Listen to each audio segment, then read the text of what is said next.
Il y a 9 ans, mon propre frère m'a frappé au visage, puis m'a regardé droit dans les yeux et m'a dit « Les ordures comme toi n'ont pas leur place dans ma vie. » Il s'est détourné avec la femme qui avait tout empoisonné entre nous.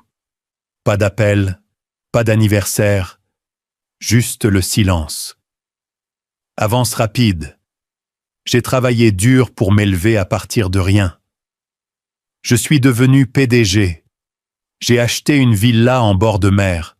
Et devinez qui s'est présenté le lendemain matin, souriant, valises à la main? Hé, petit frère, tu as de la place pour la famille? Il pensait que j'oublierais. Il pensait que je céderais. Mais ce que j'ai fait ensuite, ils ne l'ont jamais vu venir. L'air sentait le charbon de bois, la bière et trop de fausses politesses. C'était un dimanche soir chaud à Charleston, en Caroline du Sud.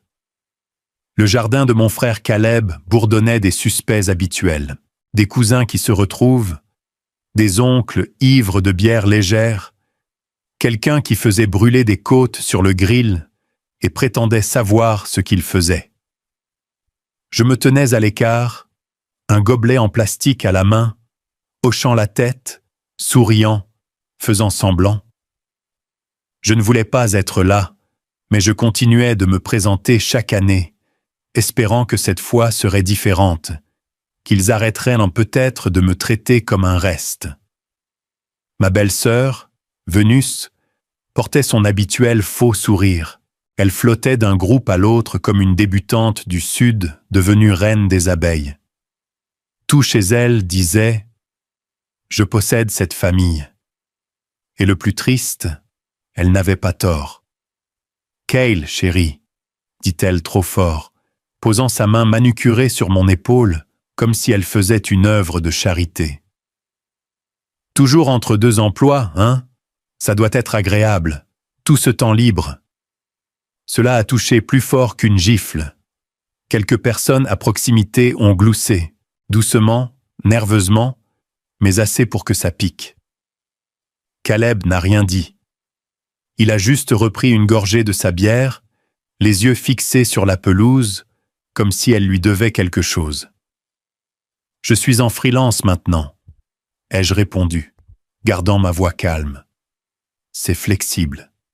Ça paie bien. » Venu pencha la tête. Flexible est une jolie façon de dire vivre du travail acharné des autres. Tu ne crois pas? Quelque chose en moi s'est fissuré un tout petit peu. Mais je n'ai pas répondu. Pas encore. Caleb a finalement parlé. Elle a raison, Cal. Tu es toujours là quand il y a de la nourriture gratuite et de la bonne compagnie. Mais le reste de l'année, tu nous fantômes. Fantôme. C'est moi qui appelais. Celui qui est venu aider papa à réparer le pont. Celui qui a prêté de l'argent à Caleb à l'époque où lui et Vénus avaient du mal avec leur hypothèque. J'ai avalé difficilement. Je n'ai jamais rien demandé, ai-je dit. Oh, allez, a rétorqué Vénus. C'est tellement victimisant de dire ça. Assume, tu dérives, tu arrives les mains vides. Tu as 37 ans et tu essaies toujours de t'en sortir. La famille est fatiguée. La famille, comme si je n'en faisais pas partie. J'ai regardé autour de moi. Personne n'a parlé. Pas ma tante May, que j'ai conduite 2 heures pour aller chercher à l'hôpital. Pas mon oncle Brent, dont j'ai réparé la tondeuse l'été dernier. Ils fixaient tous leurs boissons. Et puis, j'ai vu maman assise tranquillement sur le porche, tenant quelque chose de petit dans sa main.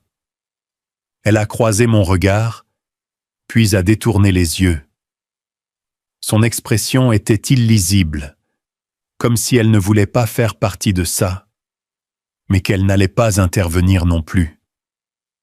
Ma poitrine s'est serrée. Je me suis retourné vers Vénus, prête à dire quelque chose, n'importe quoi. Mais Caleb s'est interposé. Ses yeux étaient vitreux, sa voix trop forte. « Tu te crois meilleur que nous, n'est-ce pas ?»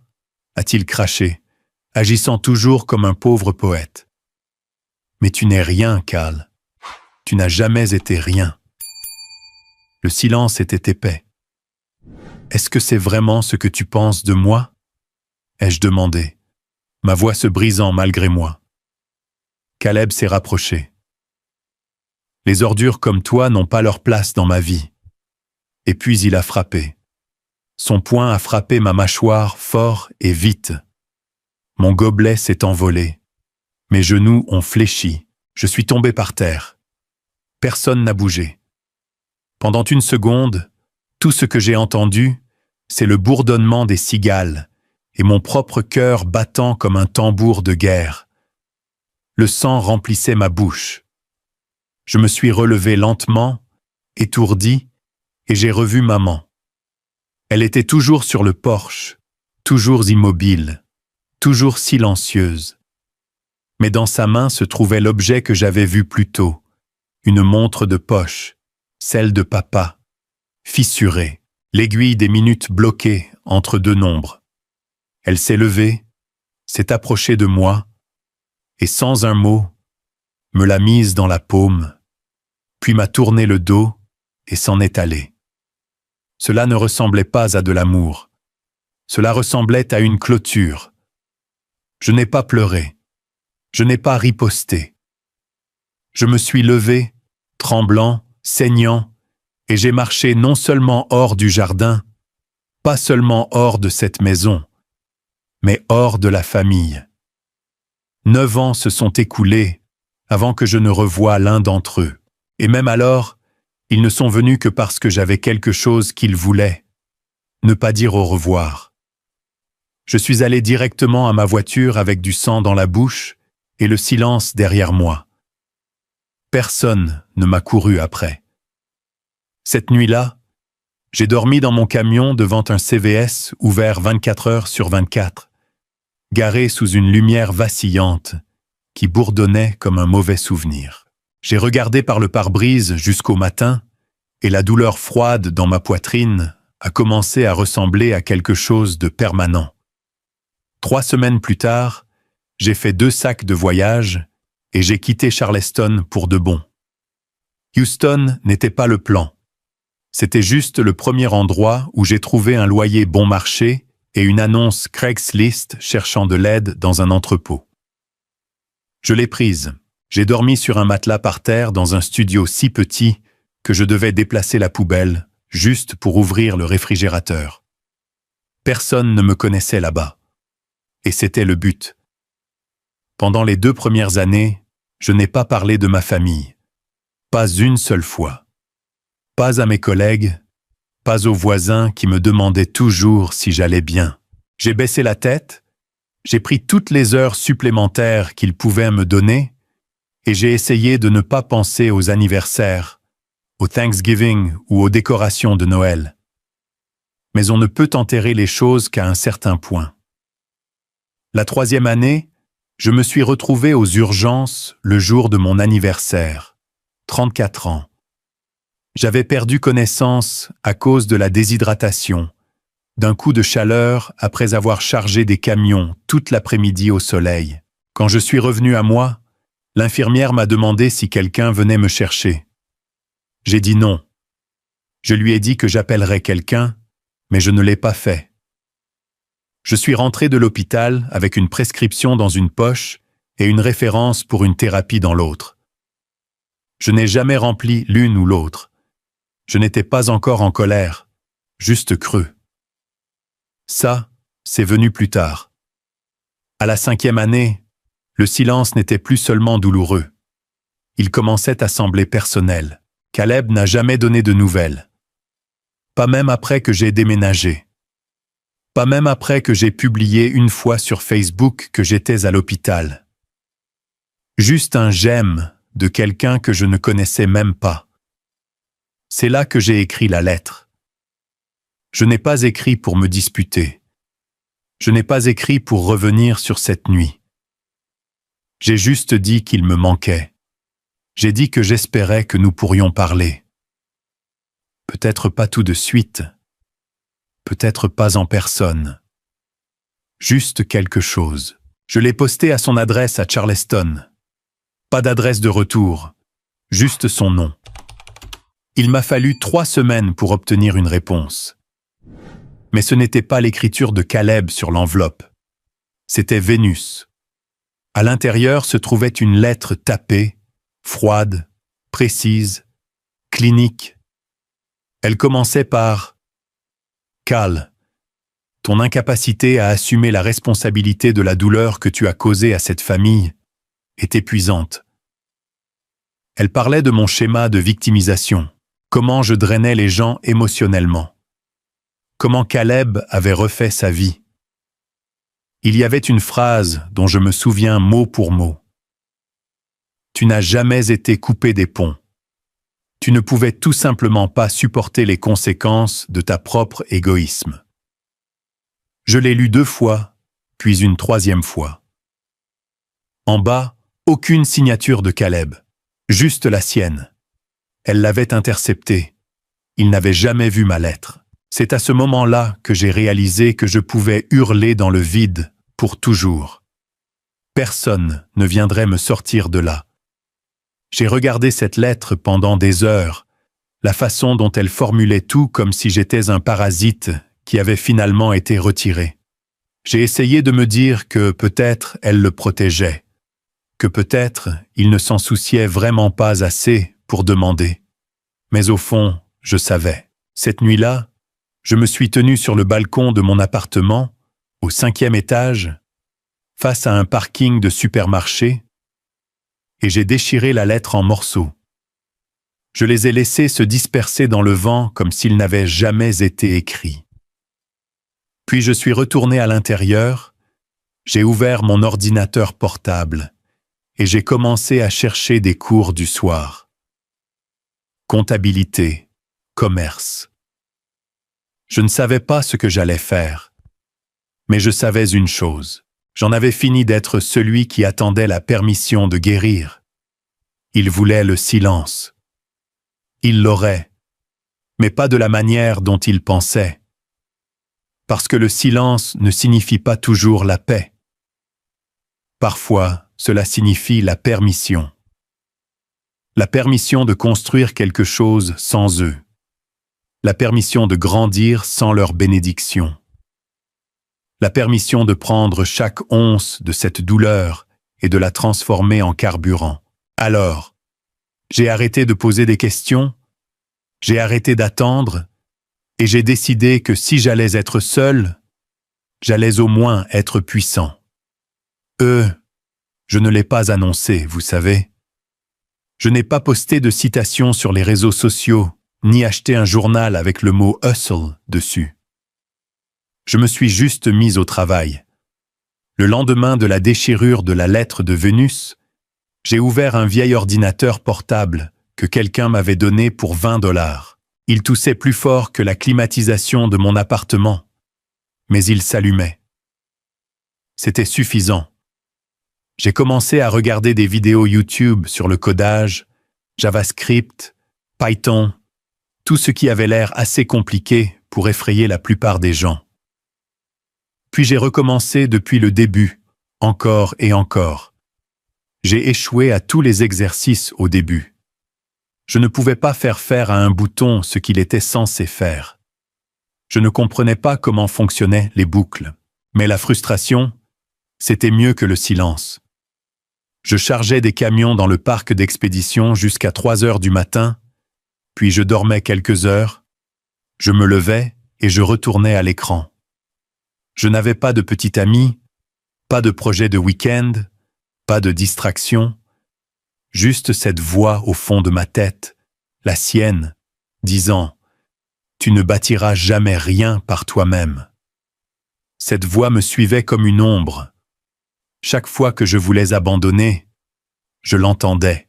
Quand j'ai finalement réussi à faire fonctionner mon premier programme Hello World, j'ai murmuré « Prends ça, Vénus ». 2 ans plus tard, j'avais construit quelque chose de décent. Une application simple pour planifier les expéditions d'inventaire destinées aux petits entrepôts, comme celui où je travaillais. Je l'ai montré à mon patron. Il a cligné des yeux devant l'écran, s'est gratté la barbe, puis a dit « Tu as construit ça toi-même. Ce mot, toi-même. J'ai hoché la tête. Une semaine plus tard, le beau-frère de son frère, un certain gars dans le domaine, l'a envoyé à une entreprise de la ville qui faisait des logiciels de logistique. Ils ont demandé à me rencontrer. Je suis arrivé dans un blazer de friperie, nerveux et transpirant sous ma chemise. Le gars qui m'interviewait avait l'air de ne pas avoir dormi depuis 3 jours. Il a fait défiler ma démo en silence, puis m'a regardé et a dit « Tu es brute, mais tu es réelle. On peut travailler avec ça. » C'était la première fois de ma vie d'adulte que quelqu'un d'autre qu'un caissier de supermarché me disait que j'avais de la valeur. Ils m'ont embauché à un niveau junior. Salaire de base, mais je m'en fichais. Je me souviens m'être assis dans cette vieille voiture sur leur parking, serrant le volant à 2 mains, murmurant « Tu l'as fait, mec, tu l'as fait. » 6 mois plus tard, ils m'ont promu à temps plein. J'ai arrêté de charger des camions. J'ai acheté un vrai bureau. J'ai remboursé mon dernier prêt sur salaire. Je n'ai toujours pas appelé mon frère. Le succès ne comble pas le vide. Il en change juste la forme. Le printemps suivant, mon entreprise m'a envoyé à une conférence technologique à Austin. Je n'ai presque pas voulu y aller. Je ne possédais pas une seule chemise boutonnée qui n'ait pas une tache, mais mon manager a dit « C'est une bonne exposition. » Serrer des mains, manger la nourriture gratuite. Alors j'y suis allé. Parcourir le salon était comme entrer dans une autre planète. Des stands polis, des gens avec des titres fantaisistes, de jeunes PDG distribuant des cartes de visite comme des bonbons, et puis, sans prévenir, quelqu'un a appelé mon nom. Kyle. Je me suis retourné, m'attendant à ce que ce soit une erreur. Ce n'était pas le cas. C'était Dante Marshall.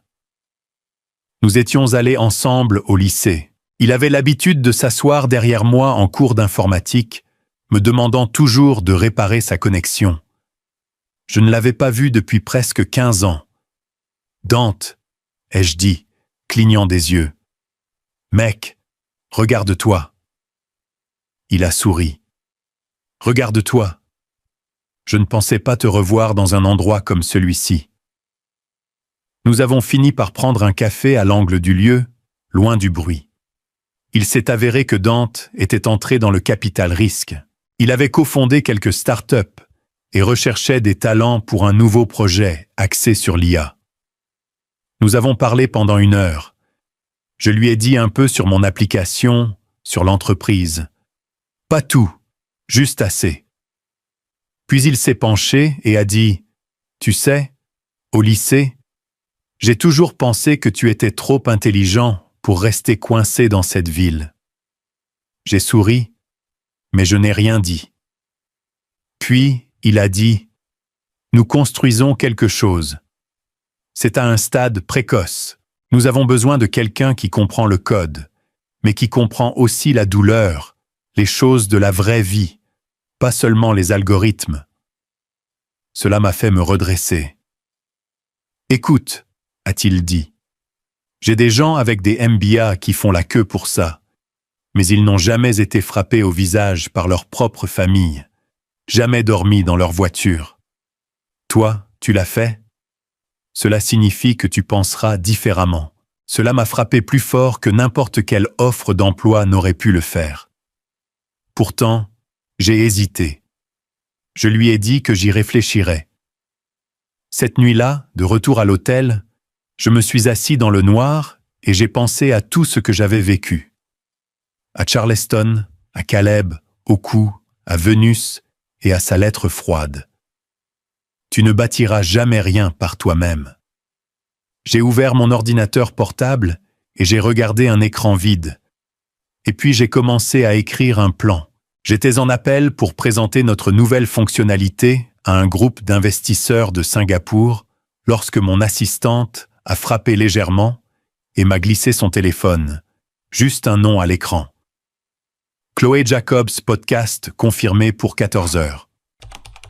J'ai hoché la tête et j'ai continué, mais quelque part dans le fond de mon esprit, j'ai entendu ce déclic. Ce petit moment où la vie change et que vous ne vous en rendez compte que plus tard. L'interview était censée être légère, une discussion informelle sur la façon dont un ancien employé d'entrepôt a construit un outil de logistique IA dans un appartement d'une chambre.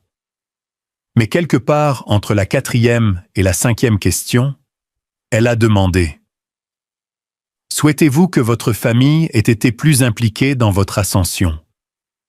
J'ai fait une pause. J'ai pensé à sauter la question. Mais ma gorge s'est serrée. Et ce qui est sorti n'était pas prévu. Parfois, ai-je dit, la famille n'est pas ceux qui vous ont élevé, ce sont ceux qui vous ont respecté. Elle a cligné des yeux, a griffonné quelque chose dans son carnet. Elle a continué. Le lendemain matin, ma boîte de réception a explosé. J'avais oublié à quelle vitesse Internet bouge quand il sent quelque chose de brut. Cette citation a été coupée, partagée, publiée sur des Reels, citée sur TikTok, transformée en marchandise. Quelqu'un m'a même envoyé une capture d'écran d'une tasse sur laquelle il était écrit « Le respect est plus épais que le sang ». Cale Tyrell. Cela semblait surréaliste. Je vivais maintenant dans un gratte-ciel, me réveillant avec une vue sur le littoral de San Diego. Des comptoirs en marbre, des lumières intelligentes, tout ce que je pensais n'existait que dans les séries télévisées. Et pourtant, la plupart des soirs, je cuisinais de la même manière. Œufs et pain grillés, mangés debout à la cuisinière comme j'en avais l'habitude quand le courant était coupé.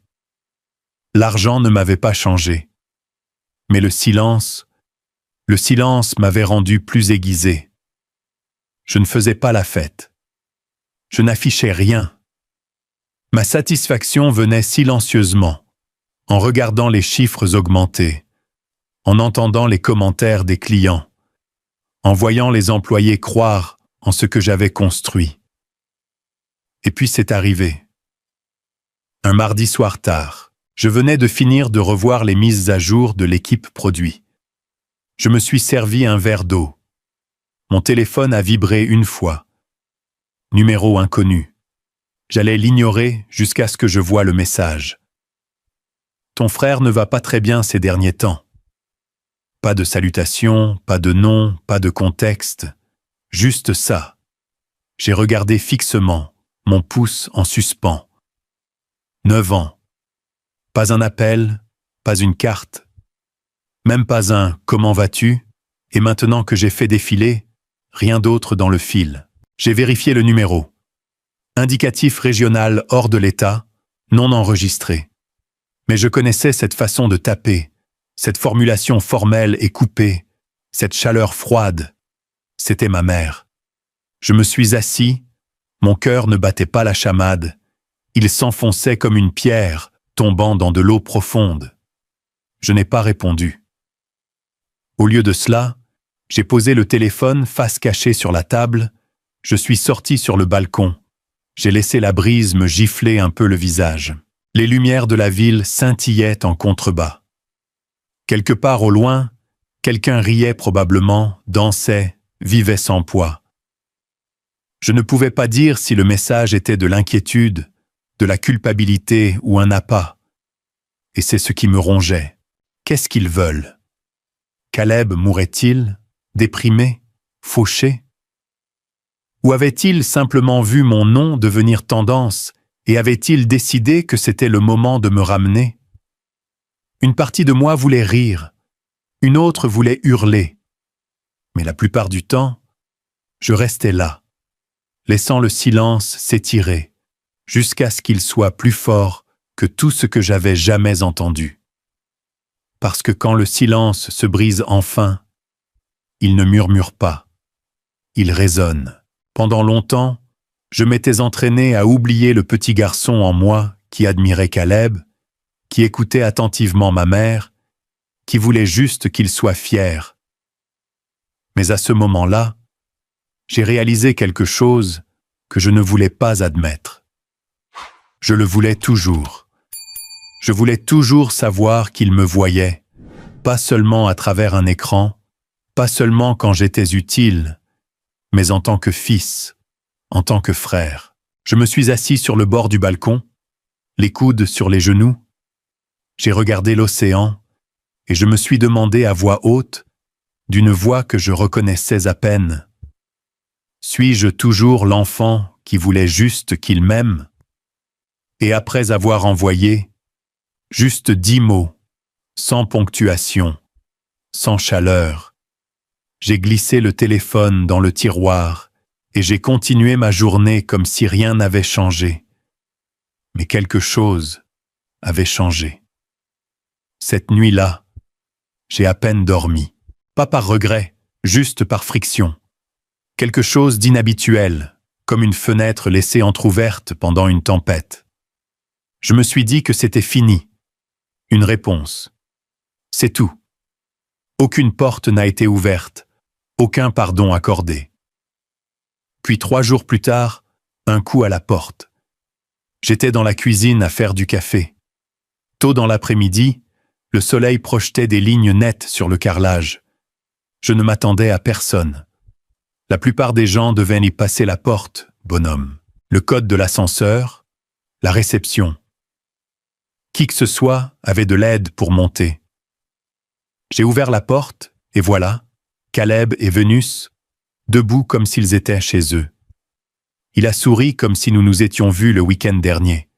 « Petit frère », a-t-il dit, les bras ouverts comme une blague. « Tu vas me laisser en plan ?» Je n'ai pas bougé. Vénus est avancée devant lui, les yeux brillants, polis. Même teinte de rouge à lèvres que je me souviens d'il y a 9 ans.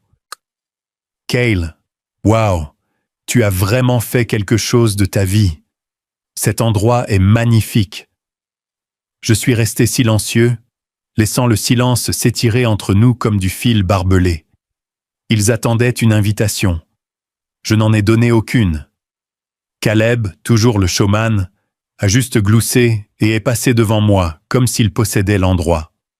Vénus a suivi, ses talons tapant doucement sur le sol. J'ai fermé la porte plus lentement que je n'aurais dû. Il a fait le tour du salon ouvert, les yeux partout, les fenêtres, les meubles, l'art que je remarquais à peine maintenant.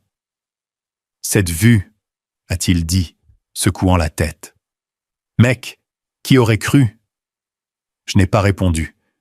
Je me suis appuyé contre le comptoir de la cuisine, les bras croisés. « Que faites-vous ici ?» Vénus a pris les devants, comme d'habitude. Nous étions dans le coin. Nous avions besoin d'un petit changement de décor.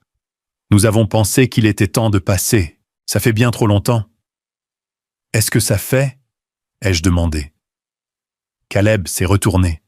« Allez, mec, ne sois pas comme ça. La famille, c'est la famille. » J'ai presque ri. Presque. Il s'est assis sur le canapé comme si c'était sa place. Comme s'il ne m'avait jamais mis la main dessus. Comme s'il m'avait regardé saigner sur le trottoir et m'avait laissé en plan. Je pouvais sentir ça monter dans ma poitrine. Cette lente montée. Pas de la rage. Pas encore. Juste de la pression. Vénus s'est perchée sur l'accoudoir. « Tout est grâce et calcul », a-t-elle dit, tirant les mots. Les choses ont été un peu serrées de notre côté ces derniers temps. Rien de dramatique, juste vous savez comment l'économie a été. Je n'ai pas répondu. J'ai juste regardé ses lèvres bouger, ses boucles d'oreilles se balancer. Elle a souri. Quoi qu'il en soit, nous pensions que tu avais cet endroit immense, bien plus que ce qu'une personne a besoin. Nous avons juste besoin d'un endroit où traîner pendant quelques semaines. Rien de permanent, juste un endroit doux pour atterrir. Une pause calculée pour la famille. Ce mot encore. Je l'ai fixé, puis lui. Caleb s'est penché en avant, les coudes sur les genoux. « Écoute, Je sais que nous avons eu un passé, mais nous sommes du sang. Ça doit compter pour quelque chose. Et comme ça, je l'ai vu clair comme du verre. Ils ne sont pas venus s'excuser. Ils ne sont pas venus renouer. Ils sont venus parce qu'ils avaient besoin de quelque chose. C'est tout ce que j'ai jamais été pour eux. Un plan de secours. Derrière eux, sur l'étagère du couloir, se trouvait une photo que je n'avais jamais enlevée. Le vieux barbecue de famille. Moi, Caleb et papa, avant le AVC. Caleb l'avait jeté une fois, l'avait appelé une ordure. Je l'ai trouvé fissuré dans une boîte et je l'ai gardé quand même. Je n'ai jamais réparé le cadre. Je l'ai laissé casser exprès. Maintenant, je me suis approché et je l'ai ramassé. Ils m'ont regardé. « Vous vous souvenez de ça ?» ai-je demandé. Caleb a souri. « Oui, bon moment. » J'ai hoché la tête. « Tu l'as jeté. Tu as dit que c'était une ordure. » Il a bougé. « Est-ce que j'ai ? Je ne m'en souviens pas. » Bien sûr, il ne s'en souvenait pas. Venu s'éclaircit la gorge. Nous n'essayons pas de faire ressurgir quoi que ce soit. Nous essayons juste d'avancer ensemble. J'ai reposé la photo, cette fois face cachée, puis je me suis retourné. J'ai besoin de temps pour y réfléchir, ai-je dit. Venu s'est levé. Bien sûr, je comprends tout à fait. Juste quelques semaines, Kyle. Aucune pression. Caleb s'est dirigé vers la porte, me donnant une tape légère sur l'épaule.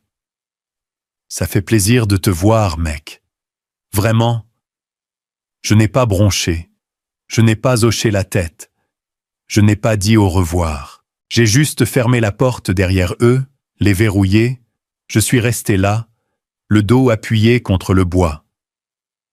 L'appartement semblait plus froid, plus silencieux, mais pas vide. Ils étaient venus de si loin pour faire semblant que le passé n'était jamais arrivé. Pour demander une partie du présent qu'ils n'avaient jamais aidé à construire. Pas d'excuses, pas de responsabilité, juste une attente. J'ai regardé par la fenêtre, vers la rue en bas, où leur Uber les attendait, et je connaissais déjà ma réponse. J'avais dit que j'y réfléchirais, mais je connaissais déjà ma réponse. Cette nuit-là, je me suis assis sur le balcon avec un verre et les vagues, ma vraie famille de nos jours, et j'ai laissé la brise fraîche me rappeler que j'avais tout construit, brique par brique, seul. Je ne devais rien à personne. Je pensais que ce serait la fin, mais le lendemain matin, juste après Dizrine, j'ai ouvert la porte d'entrée pour trouver une montagne de carton. Et juste derrière, Caleb et Vénus, souriant comme s'ils étaient en avance à une fête à laquelle je ne les avais jamais invités. « J'espère que ça va ?» a dit Caleb, passant un sac sur son épaule.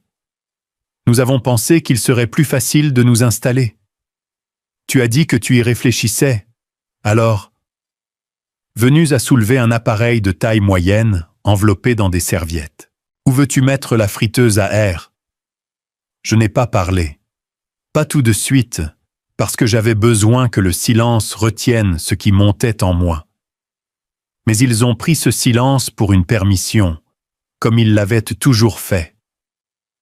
Caleb est passé en force avec un grognement, laissant tomber son sac de voyage juste à l'intérieur de la porte. Vénus a suivi, posant la friteuse à air sur mon comptoir de cuisine, comme si elle y appartenait. Elle a jeté un coup d'œil autour d'elle comme une agent immobilier. Cet endroit te ressemble vraiment. Minimaliste, net, très propre. Je me tenais au seuil, la main toujours sur le bouton de la porte, et pendant une stupide seconde, j'ai pensé que c'était peut-être un test, qu'ils allaient se retourner, rire, dire « c'est une blague » et partir. Mais à la place, Vénus a ouvert un carton, a sorti un coussin décoratif et a demandé « Quelle chambre a la meilleure lumière du matin ? Caleb a des migraines. L'après-midi, Il s'était répandu dans 2 chambres d'amis. Son maquillage sur l'évier, ses chaussettes dans la buanderie. Ma maison devenait lentement la leur. C'était comme regarder de la moisissure pousser. Il touchait des choses qu'il n'avait pas le droit de toucher, ajustait le thermostat, réorganisait les plaids, laissait des sacs d'épicerie sur l'îlot sans demander. Et puis pendant le déjeuner, Vénus a jeté un coup d'œil à mon shake protéiné et a dit « Toujours dans ton régime carburant propre, hein? Tu sais, un peu de vraie nourriture ne te tuerait pas. » Caleb a ri comme si elle était hilarante. Ce soir-là, j'ai mangé seul sur le balcon. Je n'avais pas besoin de compagnie. J'avais besoin d'air. J'avais besoin d'espace pour réfléchir, car rien de tout cela ne ressemblait à une coïncidence. Ils ne venaient pas juste squatter, ils emménageaient. Le lendemain matin, Vénus était dans la cuisine, portant l'un de mes sweats à capuche, remuant du café comme si elle possédait la cafetière. « Bonjour », a-t-elle dit trop joyeusement. J'ai ouvert le réfrigérateur. L'un de mes conteneurs de préparation de repas était ouvert, à moitié mangé, sans mots. Caleb est entré torse nu, se grattant l'estomac. « Mec, ce lit, ferme, mais bon. Je pourrais dormir pendant des jours. Je préférerais que tu ne le fasses pas, » ai-je murmuré. Il ne m'a pas entendu, ou a fait semblant de ne pas m'entendre. Ils se sont installés comme du brouillard, impossibles à saisir, mais toujours présents. Au 3e jour, ma patience s'était amincie comme du papier. J'ai gardé mes routines strictes. J'ai travaillé dans mon bureau avec la porte fermée. Je suis parti à la salle de sport sans dire au revoir. J'ai mangé en silence, reconnaissant à peine les 2 fantômes qui hantaient maintenant mon espace. Mais ensuite vint le dîner. Nous étions assis autour de l'îlot de cuisine. J'avais commandé du thaï. Assez pour 3, bien que je ne sois pas sûr pourquoi. Vénus a poussé un morceau de tofu sur son assiette, puis a dit comme si elle parlait à elle-même. Certaines personnes oublient qui les a élevées, qui a payé les lumières quand elles rêvaient trop. J'ai fait une pause à mi-morsure. J'ai levé les yeux. Ses yeux ne quittaient pas sa nourriture. J'ai pris une inspiration et j'ai souri, mince et tendu. « Eh bien, » ai-je dit calmement. Certaines personnes confondent le silence avec le consentement, mais tout le monde n'oublie pas. Elle a croisé mon regard, son sourire a tressailli. Caleb n'a rien dit. Il a continué à mâcher, faisant semblant de ne pas remarquer la tension s'épaissir comme du ciment frais entre nous. Cette nuit-là, j'ai marché dans le couloir avant de me coucher. Je me suis arrêté devant la chambre où il dormait, la porte entr'ouverte, les lumières toujours allumées. J'ai entendu Vénus rire doucement de quelque chose que Caleb avait dit, comme si c'était des vacances. J'ai continué dans le couloir, passé la bibliothèque. Je me suis arrêté devant la photo encadrée, toujours fissurée, toujours la mienne. Je suis resté là longtemps à la regarder. C'est là que ça m'a frappé. Ce n'était pas de la famille, c'était des squatteurs. Et s'ils ne partaient pas d'eux-mêmes, je les montrerais à la sortie, selon mes conditions. Maintenant, le lendemain, j'ai vérifié l'acte de propriété de ma maison juste pour me rappeler que tout cela m'appartenait à chaque centimètre. Ensuite, j'ai imprimé 2 copies d'un accord d'invité. Je me suis assise à l'îlot de cuisine. J'ai attendu. Ils sont arrivés vers midi. Caleb bâillant, Vénus au téléphone. « Bonjour » a-t-elle dit comme si nous étions colocataires, comme si le passé n'était pas arrivé. J'ai fait glisser les documents sur le comptoir, je n'ai rien dit. Caleb a haussé un sourcil, en a ramassé un. « Qu'est-ce que c'est » a-t-il demandé, essayant de rire, mais il y avait une lueur derrière sa voix, comme s'il savait déjà. J'ai gardé mon ton plat. « Vous êtes des invités. Ceci décrit ce que cela signifie. » Vénus a jeté un coup d'œil. Son sourire a vacillé. Caleb a parcouru la première page. « Mec, allez. Sérieusement? Des documents juridiques ?» Je n'ai pas répondu. J'ai juste rencontré ses yeux. J'ai attendu. Il a feuilleté la deuxième page. « Tu as fait rédiger ça par un avocat ?» Oui, Vénus a fait le tour de l'îlot, a ramassé la deuxième copie. Son silence a traîné un battement trop long. Aucune altération de propriété, aucun invité sans permission. Les espaces communs restent à la discrétion du propriétaire. Elle l'a lu comme si elle goûtait quelque chose de aigre. Séjour maximum 30 jours. Elle l'a posé lourdement. « Waouh !» a-t-elle marmonné. « Tu penses vraiment que ça fait de toi quoi? Mieux que nous? » « Non, ai-je dit. Ça fait de moi Claire. » Caleb secoua la tête, ricanant. « C'est froid, mec. » Je l'ai regardé. J'ai laissé le silence s'étirer. « Il ne s'agit pas de froideur, ai-je dit. Il s'agit de respect. » Vénus s'est penchée, les bras croisés. Sa voix était plus tranchante maintenant. « Tu sais, tu te balades ici comme un roi fait maison. Mais tu ne te souviens même pas qui t'a nourri quand tu avais 15 ans, qui a payé ton ticket de bus quand tu étais fauché. Je me souviens de tout, ai-je dit. C'est pourquoi ce n'est pas une faveur. C'est une ligne. Caleb a essayé de désamorcer. Nous sommes une famille. Les familles ne font pas ce genre de choses. Les familles n'emménagent pas chez toi sans demander. Il n'a pas eu de réponse. Mais Vénus, elle, a craqué. « Tu penses que tu es au-dessus de nous maintenant ?» a-t-elle sifflé. « Tu ne sais même pas ce qu'il a fait pour cette famille. » Caleb tourna la tête rapidement. « Vénus, arrête !» Elle était déjà partie. « Non !» a-t-elle aboyé. « Il veut la vérité. Donnons-la lui. » Puis sa voix s'est brisée, aussi nette que du verre brisé sur du carrelage. Il a perdu notre maison, Cal. Tout. La pièce est devenue silencieuse. Caleb avait l'air comme si quelqu'un lui avait retiré l'air des poumons. Vénus a continué, amer maintenant, se déroulant. Le blackjack, les paris sportifs, les prêts. Je l'ai supplié d'arrêter, mais ça ne servait à rien. Il continuait à le chasser comme si la prochaine main allait régler les choses. Elle a pointé vers le plafond. C'est pour ça que nous sommes ici. Pas parce que tu nous manques, mais parce que nous n'avions nulle part ailleurs où aller.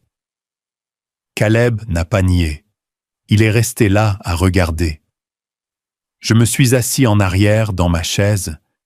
J'ai senti quelque chose changer en moi. Pas de sympathie, pas de colère, mais du contrôle. Pour la première fois depuis des années, je ne me sentais pas comme le petit frère qui nettoyait le désordre de quelqu'un d'autre.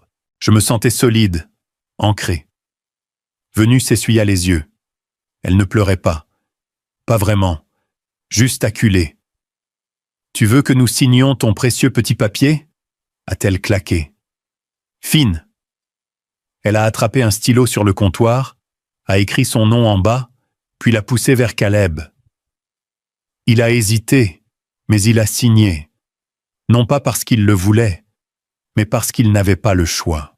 Alors qu'ils quittèrent la cuisine, je me suis levé et je me suis dirigé vers la bibliothèque. J'ai déplacé une pile de magazines technologiques. La photo était toujours là, toujours fissurée, toujours visible. Je ne l'ai pas réparée. J'ai juste fait de la place à côté. J'ai posé les documents signés juste à côté. Je les ai laissés côte à côte. Un passé brisé et une limite tracée, et ils l'ont signé. Mais le regard dans leurs yeux disait autre chose. Ce n'est pas fini, et je les crois. 3 jours passèrent, calmes, tendus. Ils gardèrent leur distance, vous savez, restaient plutôt polis, mais chaque mouvement semblait calculé. Vénus a commencé à se maquiller davantage à la maison. Caleb sifflait en passant devant mon bureau, comme s'il essayait trop fort d'avoir l'air détendu. Ils ont cuisiné un soir, un grand dîner. Ils m'ont dit qu'ils essayaient de réparer les choses. Je n'ai pas touché à la nourriture. Plus tard dans la nuit, le tonnerre a grondé sur la côte. Le vent hurlait à travers les fissures des vitres, faisant trembler le verre juste assez pour donner l'impression que tout l'endroit pouvait s'effondrer. Vers 2h40 du matin, je me suis réveillé au son de mon téléphone qui vibrait. Au début, j'ai pensé que c'était une alerte d'urgence, un avertissement météorologique, peut-être. Mais ce n'était pas ça. C'était pire. Des douzaines de notifications, d'appels manqués, de textes, d'emails. Puis les messages ont commencé à apparaître plus vite que je ne pouvais les ouvrir. Qu'est-ce qui se passe, mec? Est-ce que c'est réel? Cette vidéo de toi criant sur une femme, elle devient virale. Carl, tu vas bien? J'ai cligné des yeux à l'écran. Les mots n'avaient même pas de sens. Puis j'ai vu la vidéo. C'était haché, mauvais éclairage, manifestement pris de la vidéosurveillance, de ma propre vidéosurveillance. Ils avaient utilisé mes propres caméras. Dans le clip, je me tenais dans la cuisine, les bras levés, pas de colère, mais en pleine explication, parlant fermement. Oui, mais sans crier. Dans le montage, cependant, cela sonnait comme si je hurlais. Ils avaient ajouté un audio de femme qui pleure. Pas de vrais pleurs, en boucle, faux, creux, juste assez pour donner le ton. La voix ressemblait à celle de Vénus. Ils avaient même brouillé son visage, comme si c'était une sorte de dossier criminel à la télévision. La légende disait « Le fondateur d'une entreprise technologique milliardaire, surpris en caméra lors d'une dispute domestique. » À 3h15 du matin, la vidéo avait atteint 2 millions de vues. Mon corps s'est glacé. Je suis resté assis longtemps. Téléphone en main, esprit vide. Pas de rage, pas de panique, juste la lente réalisation. C'était ça, le coup monté. Ils ne pouvaient pas entrer par la porte d'entrée. Alors maintenant, ils essayaient de mettre le feu à la maison. Mais ce qu'ils ne savaient pas, ce qu'ils n'avaient jamais pris la peine de considérer, c'est que j'avais appris quelques leçons après cette effraction dans mon bureau l'année dernière. La paranoïa peut être laide, mais elle peut aussi être intelligente. Je me suis levé, j'ai traversé la maison dans le noir. La tempête dehors couvrait le son de mes pas. Caleb et Vénus dormaient encore. Je ne suis pas entré dans leur chambre. Au lieu de cela, je suis allé dans mon bureau. J'ai ouvert le tiroir. À l'intérieur, un disque dur noir. Petit, non marqué. Je l'ai branché à mon ordinateur de bureau. Les images étaient toutes là. Propres, non coupées, brutes, chaque pièce, chaque mot, l'audio original. Pas de cris, pas de pleurs. Juste un homme fatigué qui pose des limites chez lui. Puis, je l'ai trouvé. Une semaine plus tôt, la chambre d'amis. Venu qui faisait les 100 pas. Caleb affalé dans un coin. Sa voix était tranchante. Si nous le coupons bien, personne ne s'en souciera. C'est faux. Il faut juste qu'il ait l'air en colère. C'est tout, Caleb. Il va nous poursuivre en justice. Venu, il est trop gentil, il ne ripostera pas. J'ai sauvegardé le clip, ajouté des horodatages, étiqueté chaque fichier. Puis j'ai appelé mon avocat. À 5h du matin, les originaux avaient été transmis aux équipes juridiques, aux contacts médiatiques et à mon attaché de presse. À 6h30 du matin, les titres ont commencé à changer. La fausse accusation d'abus se retourne contre lui. Ban fournit des images de sécurité. Tentative d'extorsion capturée sur bande. Les commentaires ont afflué. Ils ont essayé de le ruiner. Il a joué intelligemment. Toujours documenté. Toujours se protéger.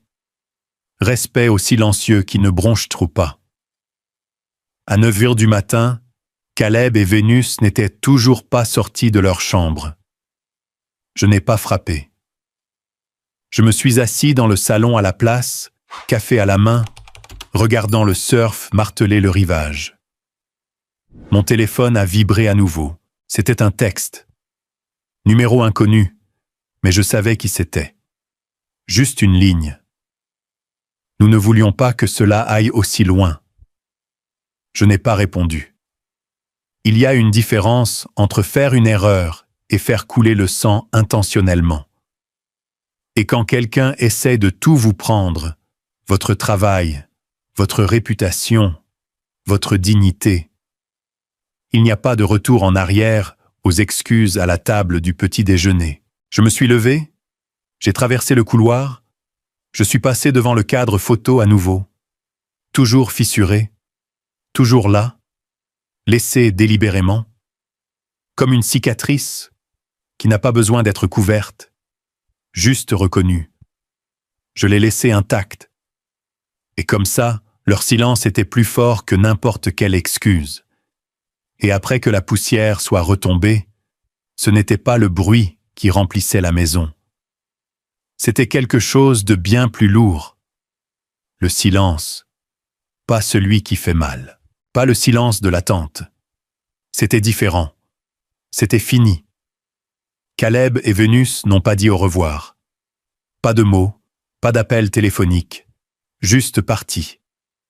Je me suis réveillé un matin, j'ai fait mon café comme d'habitude, et j'ai remarqué que leur porte était ouverte. Le lit était défait. Quelques tiroirs laissés à moitié ouverts. La friteuse à air était toujours là, mais tout le reste avait disparu. Ils ont même laissé une bouteille à moitié utilisée du parfum de Vénus sur le comptoir. Cette odeur douce et artificielle a persisté un peu trop longtemps. Vers midi, les blogs de potins avaient déjà passé à autre chose. Leurs comptes sociaux sont devenus silencieux. Le profil de Caleb a complètement disparu. Vénus a posté quelque chose de dramatique 2 jours plus tard. Une photo d'un ciel orageux avec la légende « La famille est compliquée, mais l'amour reste ». Je n'ai pas réagi. Je n'ai pas reposté. Je n'ai pas envoyé de texte. Il n'y avait plus rien à sauver. J'ai fait une promenade cet après-midi-là. En bas de la colline, passer les boîtes aux lettres, juste pour sentir la brise. Quand je suis rentré, la maison semblait différente. Pas parce que quelque chose avait changé, mais parce que quelque chose en moi avait changé.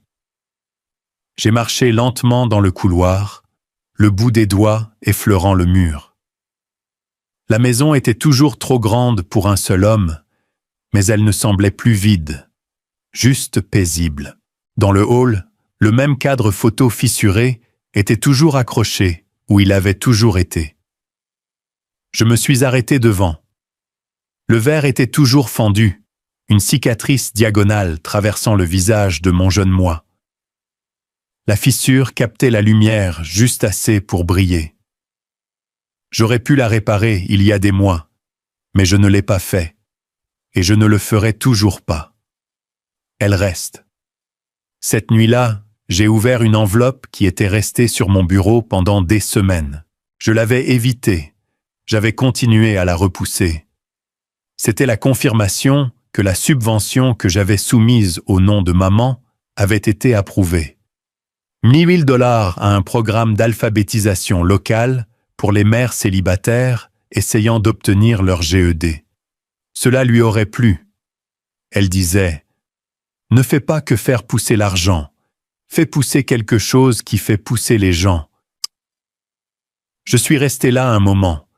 J'ai lu la lettre 2 fois, je l'ai soigneusement repliée et je l'ai posée à côté de la photo.